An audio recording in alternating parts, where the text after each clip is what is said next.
আসসালামু আলাইকুম।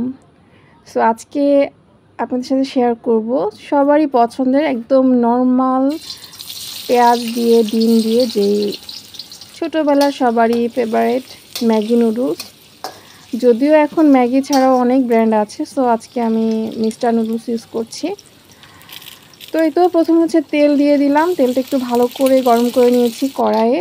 দেন হচ্ছে পেঁয়াজ আর 2টা ডিম দিয়ে হাই হিটে একটু ভেজে নিচ্ছি ডিমগুলো।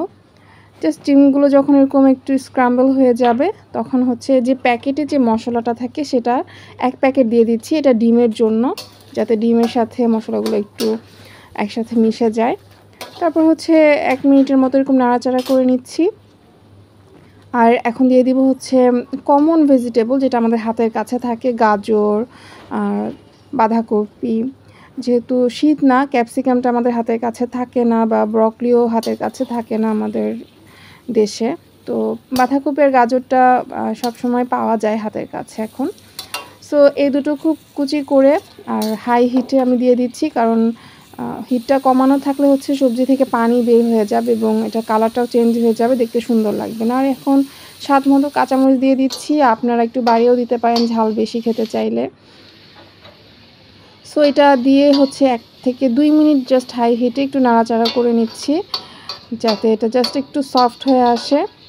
যেহেতু এই ভেজিটেবলগুলো হচ্ছে সালাদ হিসেবেও খাওয়া যায়, তাই ওভার কুক করার কোনোই দরকার নাই। জাস্ট 1 মিনিট 2 মিনিট নাড়াচাড়া করে একসাথে মিশিয়ে নিয়ে জাস্ট বয়েল করা নুডলসটা দিয়ে দিচ্ছি।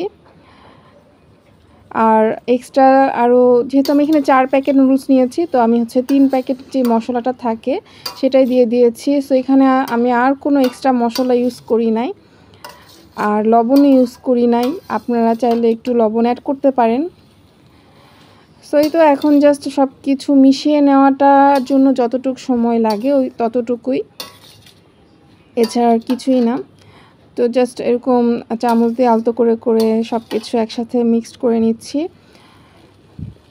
সো এই নুডলসটা হচ্ছে সবারই খুবই পছন্দ, ছোট বড়, আর কমন একটা নাস্তা, মেহমান আসুক যে আসুক। আর এখন হচ্ছে ম্যাজিক্যাল মোমেন্ট।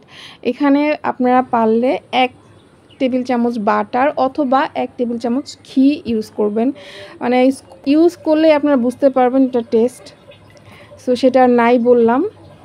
তো এই তো খুবই ঝটপট সিম্পল, জাস্ট একটা স্পেশাল ইনগ্রিডিয়েন্ট দিয়ে এত মজার একটা রেস্টুরেন্ট স্টাইলের চাইনিজ বানাবেন, সবাই প্রশংসা করবে। তো আজকের মতো এখানেই বিদায় নিচ্ছি। আল্লাহ হাফেজ।